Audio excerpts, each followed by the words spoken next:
Hello, good afternoon. I'm not sure what's happening with my script. Oh, yes, I see. Song has no volume. Thank you so much.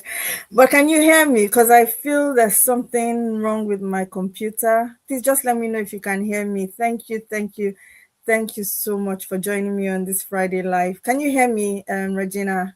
Thank you. Can I be heard?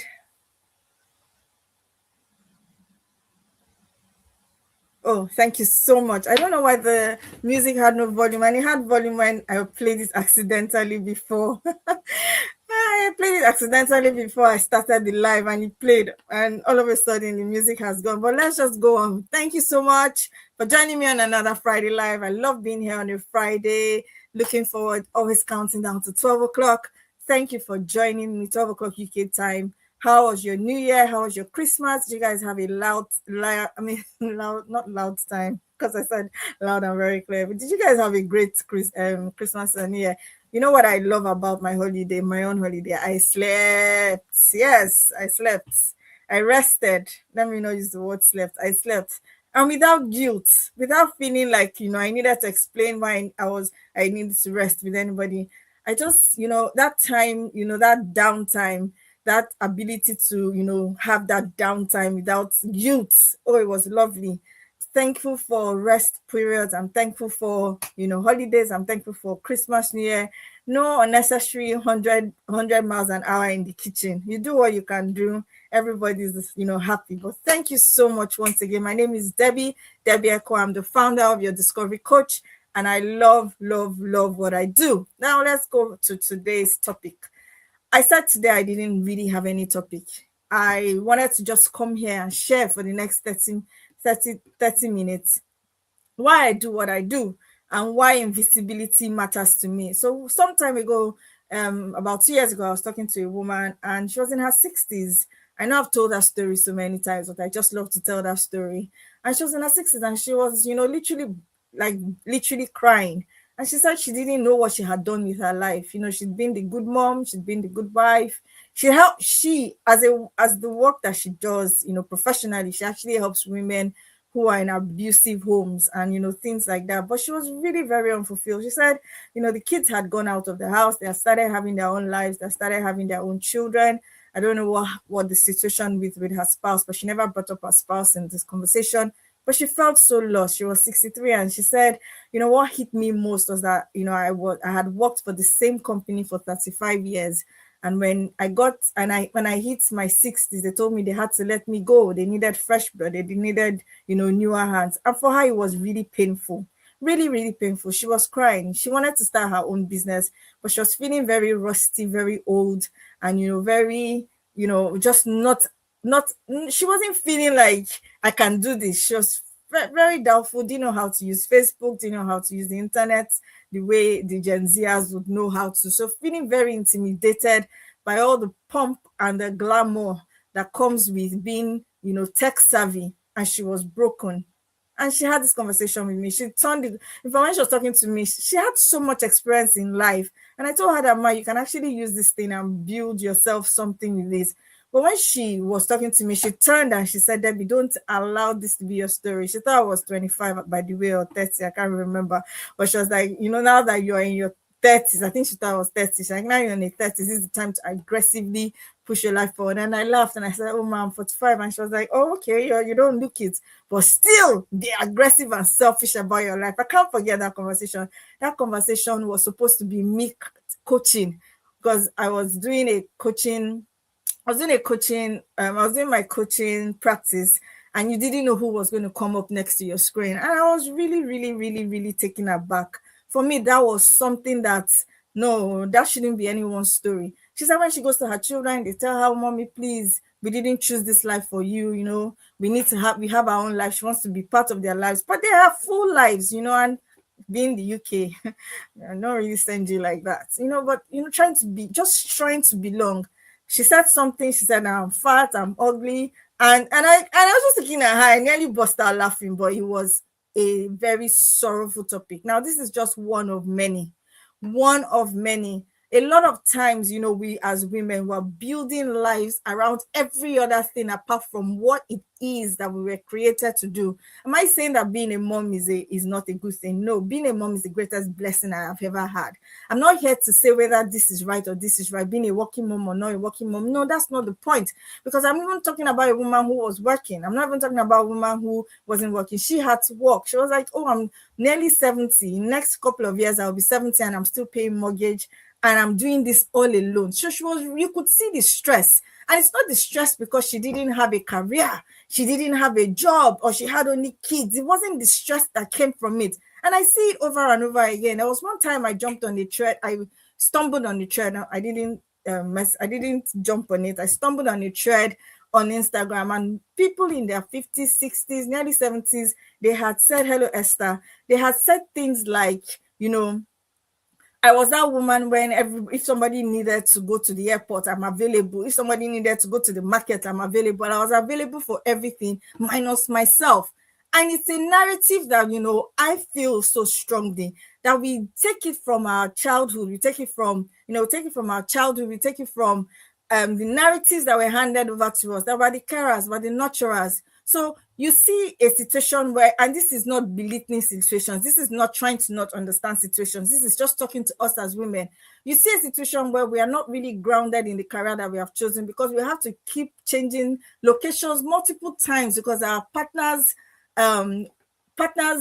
career is more important or is more stable. Has we tend not to be able to build anything except it is around our spouses, our children, and then we're not building anything that when they leave the house, what becomes of you? What's your story when you hit those years where you're literally alone, or everyone has gone, all your excuses have gone. And that's why this work is very important to me.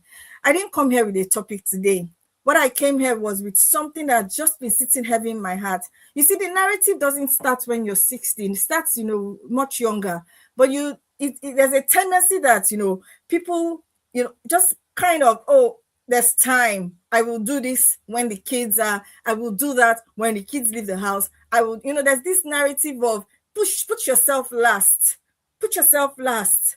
Be the servant, be the one that everybody has to be all right minus you.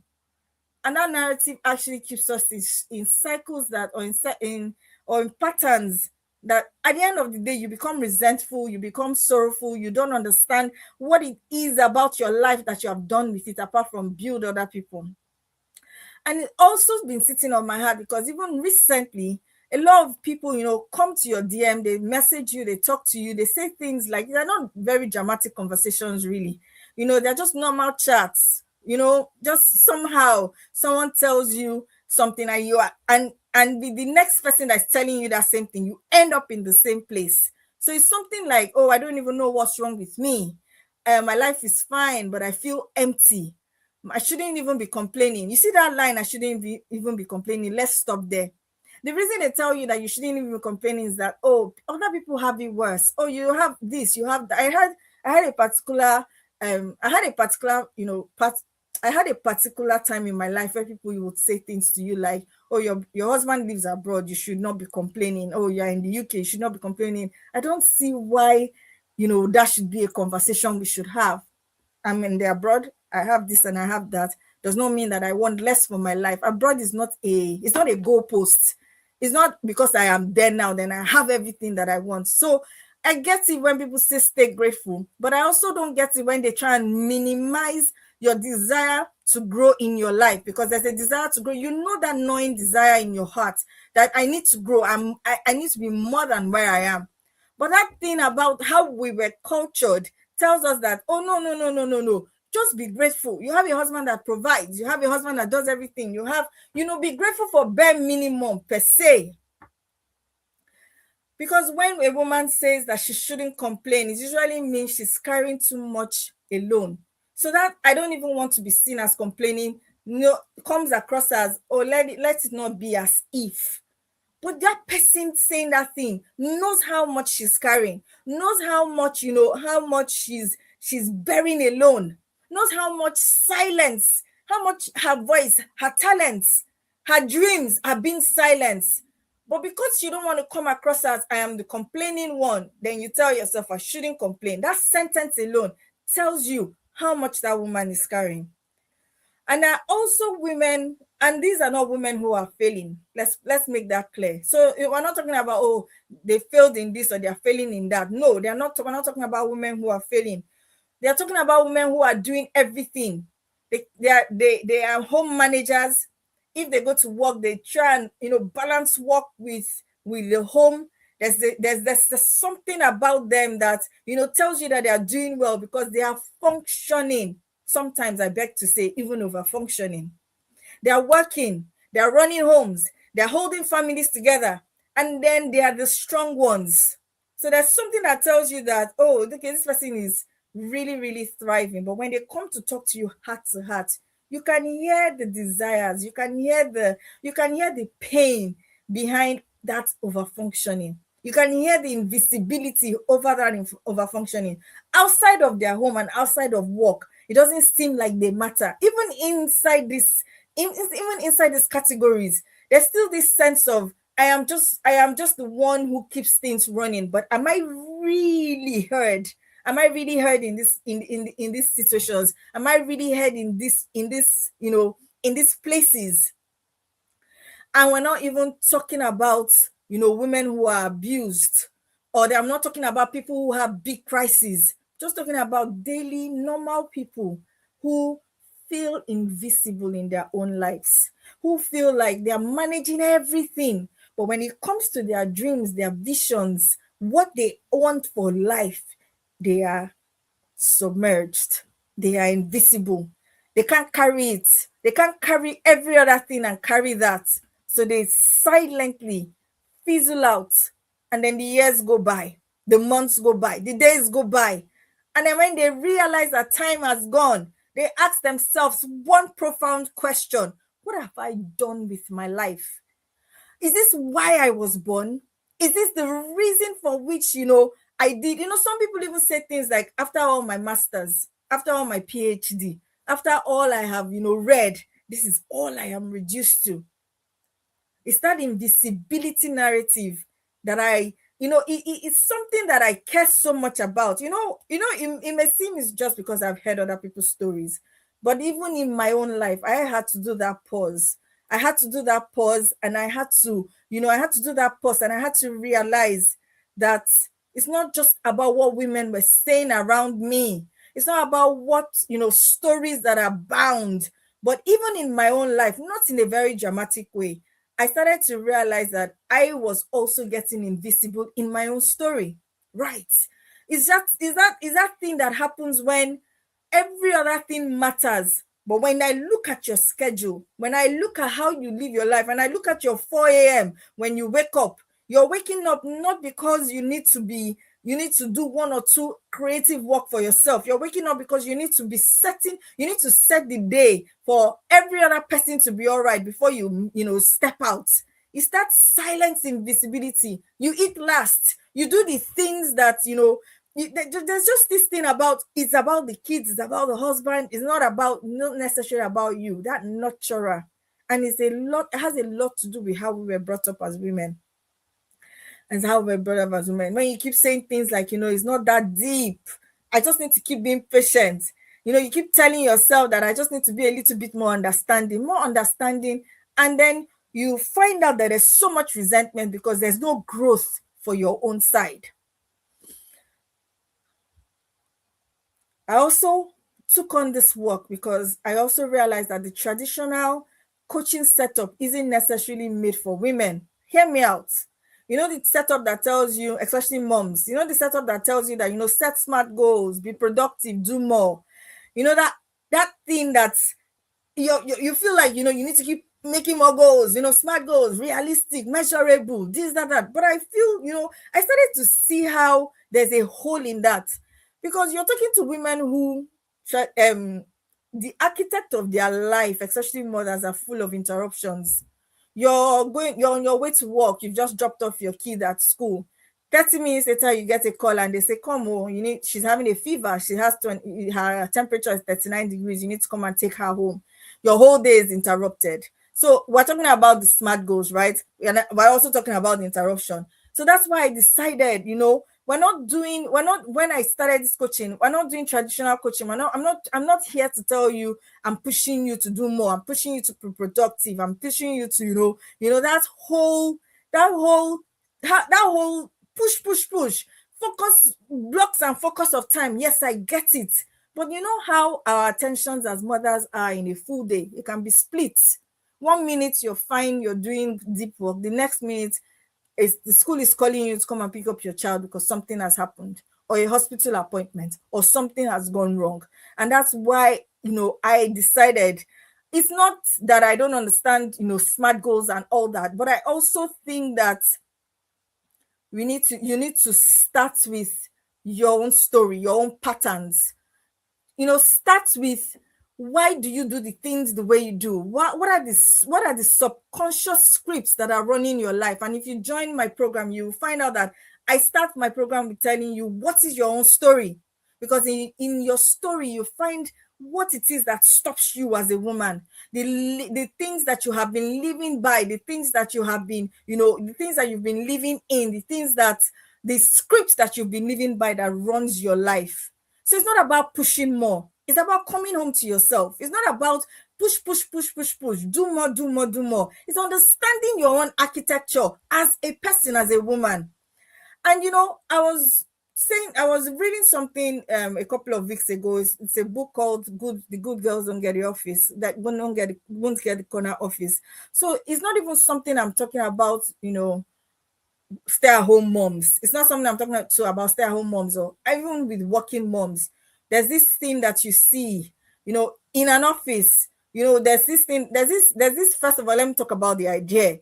You know, the idea is that good girls wait, good girls don't interrupt, good girls don't ask too directly. So you heard things like, just you need to be quiet, you need to hush it up. you know Good girls assume someone else to notice them, but no one does. So instead of being visible, there's this inner narrative that speaks to us, that tells us that you need to be reliable, not visible. You need to tone it down, you need to keep that thing down. So instead of being heard, you become helpful. We become helpful as women. So even, and it's not just it doesn't just happen in offices. It happens in homes, in marriages, in churches, in friendships. It's different settings, but the same script. Because when you look at your story, I can actually see where your over functioning started. We can see the narratives that have been running your life quietly. You can see why, even though you keep pushing harder and doing more, you still don't feel fulfilled, because there's a story that runs your life. There's a script. I call it a series of short stories that run your life. So when you don't deal with these things, when you don't deal with those scripts that have been running your life, you can set all the SMART goals. You can you can have all the productivity tools. But when you don't set these stories right, you continue to run in cycles that the patterns that keep repeating, and you're not going anywhere. And time is going. The time does not wait because you haven't gotten it right. It still ticks whether or not it's ticking, whether you're doing the right thing or the wrong thing. So understanding your story, understanding the genesis of the things that have happened to you, of the scripts that have been handed to you, is a very more practical way of moving your life forward than, just setting SMART goals. Yes, when you finish, when you realize your patterns, when you start to see, the things that keep you stuck, the things that keep you invisible, then you can start to set SMART goals. And that's why I am very, very passionate about this. Because sometimes you go, there are coaching programs, and then they tell you SMART goals, but you don't even understand why. Okay, it's already January 21st. It's already January 2nd, 2006. And you're already setting goals, but you don't understand why by February, those goals have collapsed. Those goals have collapsed because there's a pattern. And when the pattern is not dealt with first, then you don't understand how it is to move your goals forward. I want you to also see, even in office settings, how quickly we are quick to deflect. We are quick to often minimize what we feel. So you hear things like, "Oh, I'm fine." Is it really fine? That deflection, let's just stay at the back. Let's just fade.